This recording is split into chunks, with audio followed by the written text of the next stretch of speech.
તો ચાલો ગાઈસ તમને મારી ગાડી બતાવું. હેલો ફ્રેન્ડ્સ, જય માતાજી, જય શ્રી રામ. સ્વાગત છે મારા આજના નવા વ્લોગમાં. તો વ્લોગની શરૂઆત થાય છે 12:30થી અને આજે મેં છે ને લેટ વ્લોગ સ્ટાર્ટ કર્યો. તો પહેલાં મેં ઘરનું કામ પતાવ્યું અને થોડી હું આરામ કરવા બેસી ગઈ હતી એટલે વ્લોગ સ્ટાર્ટ કરવામાં લેટ થઈ ગયું. તો ચાલો કંઈ નહીં, વ્લોગની શરૂઆત થઈ ગઈ છે. હવે છે ને મને કેરી મળી છે, કાચી કેરી. તે પહેલાં તો ખાવા જવું, જમવાનું બધું થઈ ગયું છે. હવે મારે કેરી ખાવાની ઈચ્છા થઈ તો કેરી ખાવા, અને મારે આજે તમને ગાડી બતાવવાની છે. મારી ગાડી તો આજથી હું શીખવાનું સ્ટાર્ટ કરીશ. તો જલ્દી હું ઘરનું કામ પતાવીશ, સાંજનું કામ, અને પછી એક આંટો મારવા જશું. તો તમને પણ લઈ જઈશ અને અમારા ગામડાના રસ્તા બતાવીશ. આમ તો તમે જુઓ જ છો, રાજપીપળા જઈએ છીએ ને, તેમ છતાં સાંજનું વ્યૂ છે ને ઠંડુ મસ્ત વાતાવરણ હોય એટલા માટે. તો ચાલો કંઈ નહીં, તમે બધા વિડીયોના છેલ્લે સુધી બન્યા રહેજો અને જઈશ તો તમને પણ જોડે જ લઈને જઈશ. પહેલાં તો કેરી ખાઈ લઈએ. તો દેખો, કેરી મેં કાપી આવી છું. અત્યારે હું ઘરે એકલી જ છું.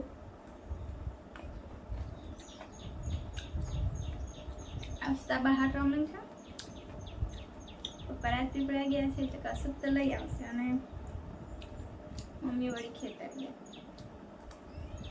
મમ્મીને મેં કીધું કે જલ્દી ફ્રી થઈ જાઉં તો હું પણ આવીશ. તો મમ્મી ના પાડે કે આટલા તડકામાં નહીં.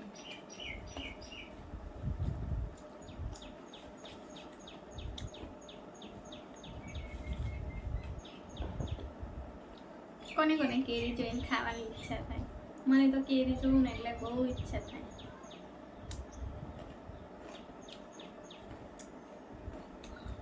તો જેટલી આવે કાચી કેરી મળે ને એટલી મન ભરીને ખાઈ લેવાનું. કેમ કે હવે છેલ્લે છે, મળે તો મળે, પછી તો પતી જશે. કેમ કે હવે પાકવાની સિઝન આવી ગઈ એટલા માટે.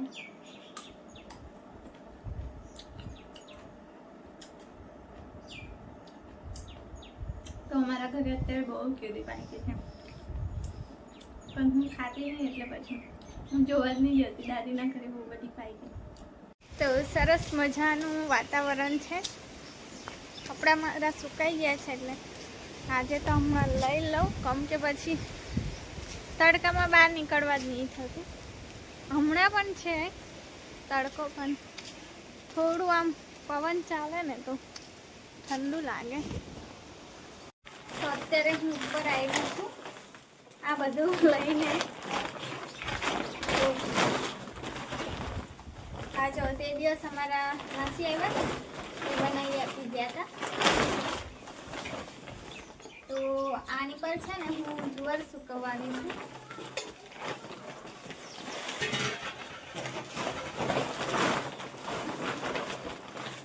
પહેલાં તો છે ને મેં અહીંયા પાથરીને જુવાર સૂકવી દઉં, એટલે કે આની પર નાખી દઉં.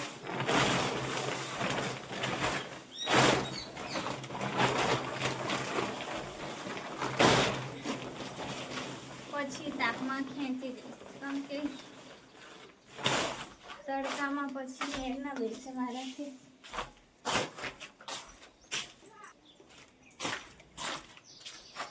તો દેખો, અમારા બાજુ થાય ને દેશી જુવાર અલગ હોય ને આ દાદર ગોટી કે એવું કંઈ લખેલું હતું.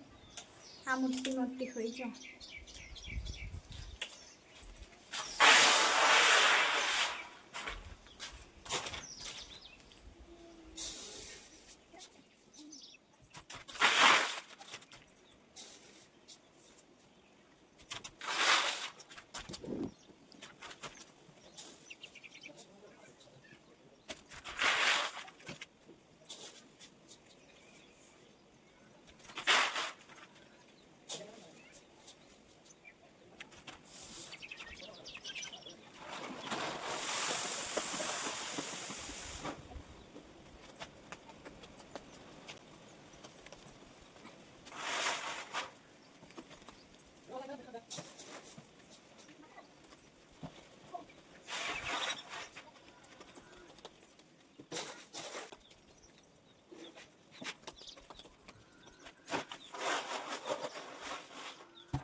તો ચાલો સૂકવી દીધી મેં જુવાર અને ગરમી ગરમી થઈ ગઈ.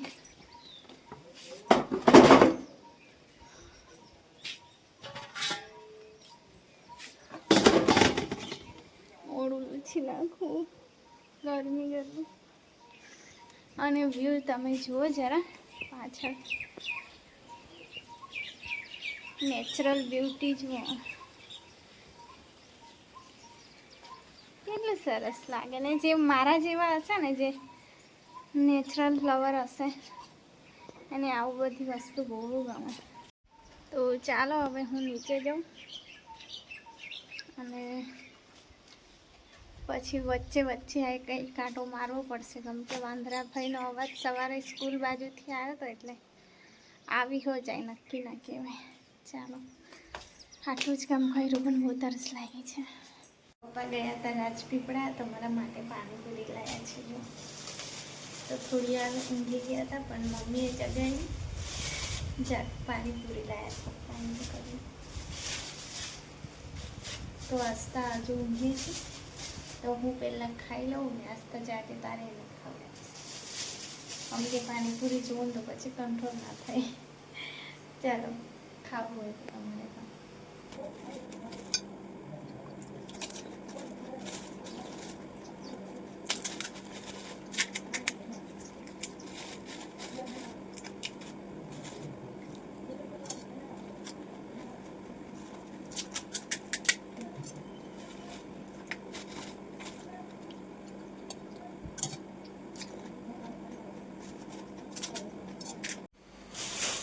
તો પપ્પા છે ને તેલ લેવા ગયા હતા, તો મારી એવી આદત છે ને પૂરું થઈ જાય ને તો એ સુધી ભૂલી જ જાઉં.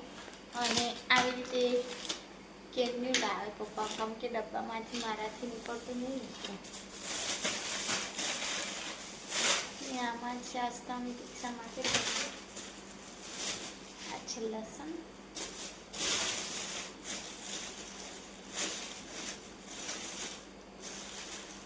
તો પપ્પાનું જેટલું ખાવ એટલું લાવે.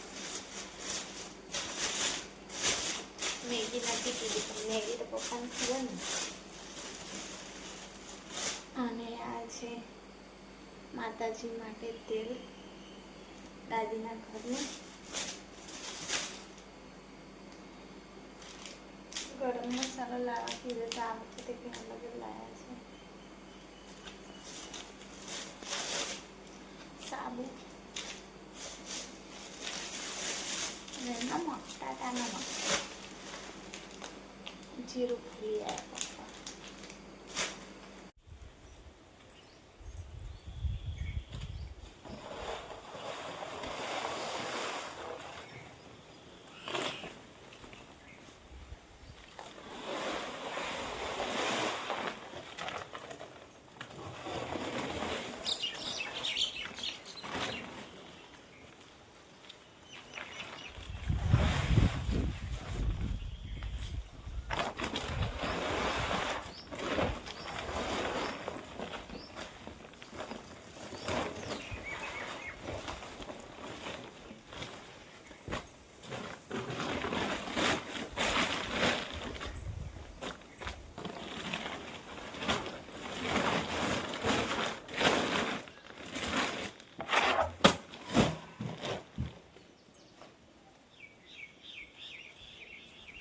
તો ચાલો જુવાર મેં ઢાંકી દીધી. હવે આવતીકાલે ખોલીશ, કેમ કે થોડી વાર જ તડકો આવ્યો હતો ને એટલે બહુ તપી ના હોય. અને હવે એમ પણ ચોમાસું આવશે તો પછી ટાઈમ ના મળે સૂકવવા માટે, એટલે આવતીકાલે પાછી સૂકવી દઈશ. અને આ ડ્રાયફ્રૂટ મને કામ લાગે છે, કેમ કે મને સપોર્ટ કરવાવાળું કોઈ નહીં આ જ છે, એટલા માટે. તમારા ઘરે કોઈ ફ્રી જ નહીં જે તમે કોણ સપોર્ટ કરે? કોઈ ફ્રી નહીં, બધા પોતપોતાની રીતે કામ જ કરે છે. ડુંગળી સુધી તું આવવાનું તઈ ને બસ સ્ટેશન કરે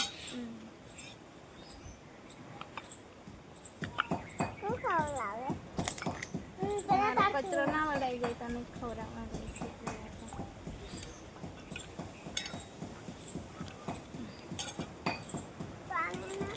પાણી કાઢ નાખ.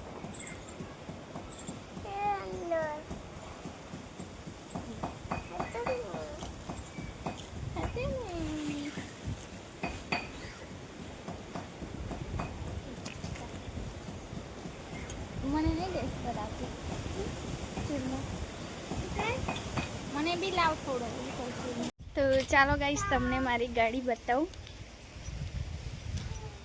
મેં ટીક્ષાને વાંચવા બેસાડી છે અને લગભગ પાણી આવ્યું છે. હસવાની મનાઈ છે. તો જો આ છે મારી ગાડી. તો આ ગાડી મારી નથી, સોરી, પણ હવે મારી થઈ ગઈ. તો આ પિંકીબેનની ગાડી છે. પિંકીબેન જ્યારે પીટીસી કરતા હતા ને ત્યારે પપ્પાએ લઈ આપી હતી. હવે એ બધાની છે.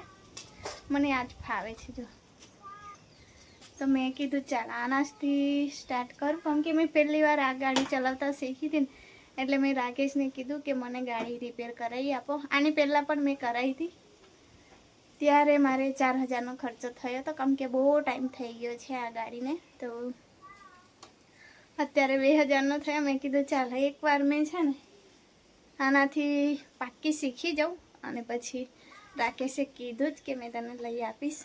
તો આમ ચાલે છે કમ્પ્લેટ, અને નાની છે ને એટલે મને ફાવે છે, કેમ કે મારી હાઈટ પણ નાની છે, એટલે આવી નાની ગાડી હોય ને તો ચાલી જાય. તો અત્યારે પાણી આવ્યું છે ને એટલે એને બહાર કાઢું મેં, અને પછી મીતિક્ષા કે મમ્મા મેં ધોઈ નાખીશ ને પછી આપણે ચલાવવા જશું. તો શીખવા માટે આ બેસ્ટ છે મારા માટે, કેમ કે એકદમ હલકી ગાડી છે એટલા માટે. તો આ હતી, મેં આમાં પણ બહુ ખુશ થઈ જાઉં. મને કંઈ મોટી વસ્તુની જરૂર નહીં ખુશ થવા માટે. મને આટલું નાનું પણ મળે ને, ખુશી સામેથી આપે ને, તો હું બહુ ખુશ થઈ જાઉં. તો બહુ જૂની થઈ ગઈ છે પણ કંઈ નહીં, હું હેપી છું કે મેં આ ચલાવીશ. તો ચાલો પાણી આવ્યું છે એને બહાર કાઢી દઉં, અને પછી મીઠું ધોઈ નાખશે અને મેં એ બાજુ ઘરે કામ કરી દઉં, વાસણને પાણી ભરી દઉં. તો દેખો ગાઈસ, ઘરનું કામ કરીને અમે આવ્યા છે ગાડી શીખવા માટે. તો એવું નહીં કે કશું જ નહીં આવડતું, થોડું આવડે છે ને, એટલે મેં મીતુને લાવી છું કે મને ખબર છે હું પાડું તો ના જ મારી છોકરીને, એટલા માટે. પણ મને એકલું નીકળવા નહીં થતું ને, એટલે મીતુને લાવી છું. હા મીતુ, હેલો, જય માતાજી. હેલો, જય માતાજી. તો ચાલો હવે પાછા રિટર્ન થઈએ. જો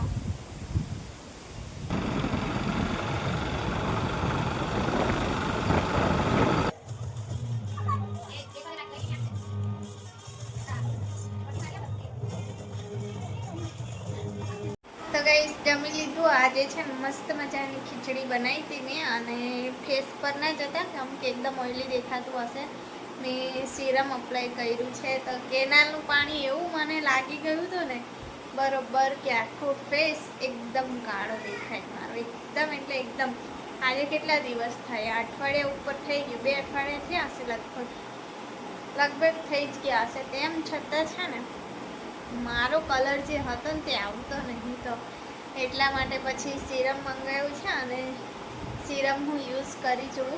તો થોડો ફેર લાગ્યો મને, 2 દિવસ યુઝ કર્યું ને, એટલે રોજ 10 મિનિટ હું લગાડીને પછી ધોઈ નાખું છું. તો એવું થાય, એન્જોયના ચક્કરમાં છે ને સ્કિન બગાડી નાખી મેં. તો ચાલો આજનો વિડીયો અહીં સુધી જ રાખીએ. તો ફરી મળીશું આવતા નવા વિડીયો સાથે. ત્યાં સુધી જય માતાજી, ગુડ નાઇટ, જય શ્રી રામ.